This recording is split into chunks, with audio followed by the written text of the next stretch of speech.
कोल्हापूरमधून ज्योतिबाला जाताना बसमध्ये बसल्यावर नागमोडी वळणातून सूर्य मावळताना दिसतो। हा नजारा बघण्याजोगा आहे। हा नयनरम्य दृश्य टिपत मी ज्योतिबाच्या डोंगरावर आलो।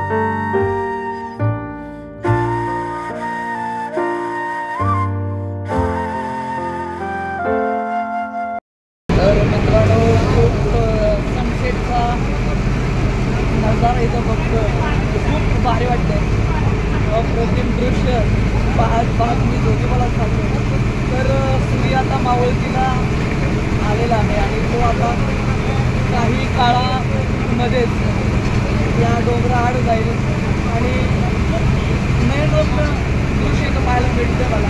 मित्रांनो, वाटतं मला तुम्ही आजपर्यंत ज्योतिबाचं सकाळचं रूप बघितलं असेल, पण ह्या व्हिडिओमध्ये बघा अक्षरशः खूप भारी वाटतं। तर मी रात्रीचं ज्योतिबा टिपतोय, खूप भारी वाटलं मला आणि खूप छान वाटलं। इथं साफसफाई पण चालू आहे रस्त्यावरच्या कामाची आणि खूप जबरदस्त आहे।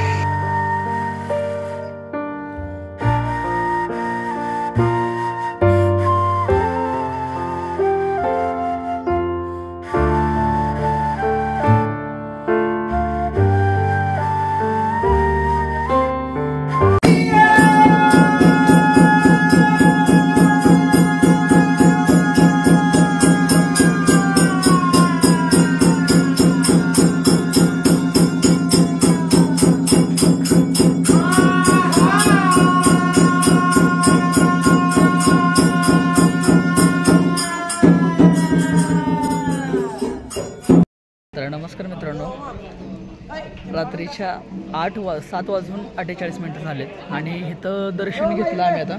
तर खूप भारी दर्शन झालं आणि विशेष करून आम्ही गृह दर्शन आम्ही घेतलं इथं आता, कारण खूप जवळून या दख्खनच्या राजाचं दर्शन घेतलं मित्रांनो। तर मित्रांनो, तुम्ही आजपर्यंत ज्योतिबाचं सकाळचं रूप बघितलं असेल, पण ह्या व्हिडिओमध्ये बघा अक्षरशः खूप भारी वाटतंय।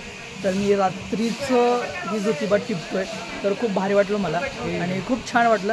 इथं साफसफाई पण चालू आहे रस्त्यावरच्या कामाची आणि खूप जबरदस्त आहे।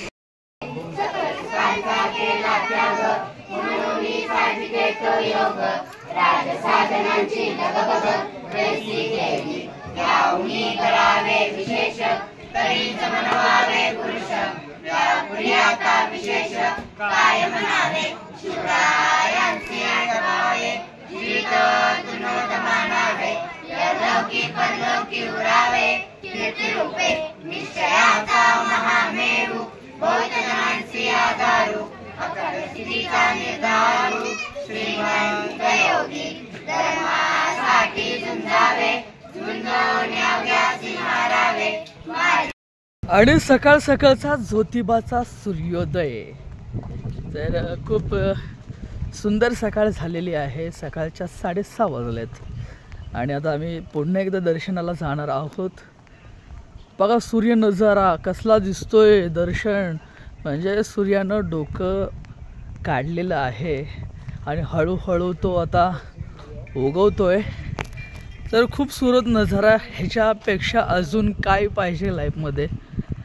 आपण दख्खनच्या राजाकडे आलोय आणि तिथून सुद्धा आपल्याला ज्योतिबाच्या नावानं चांग भलं एक कथा आहे। प्राचीन काळात कोल्हापूर परिसरात दैत्यांनी हाकार माजवला होता। येथील जनता त्यांच्या छळाला कंटाळून गेली होती। कोल्हापूरच्या अंबाबाईला या दैत्यांनी त्रास द्यायला सुरुवात केली होती। या राक्षसांच्या छळापासून लोकांची मुक्तता करण्यासाठी अंबाबाईनं तपश्चर्या केली। केदारेश्वरला या दैत्यांचा संहार करण्यासाठी विनंती केली। केदारेश्वरांनी राक्षसांशी युद्ध करून प्रमुख राक्षस रत्नासुराचा वध या डोंगरावर केला, म्हणून या डोंगराचं नाव वाडी रत्नागिरी पडलं। रत्नासुराचा वधानंतर अंबाबाईनं अशी प्रार्थना केली की पुन्हा असं संकट येऊ नये, म्हणून तुझी दृष्टी सदोसदी माझ्यावर असू दे। म्हणून अंबाबाईच्या रक्षणाकरिता ज्योतिबाचे मंदिर कोल्हापूरच्या दिशेला दक्षिणाभिमुख आहे।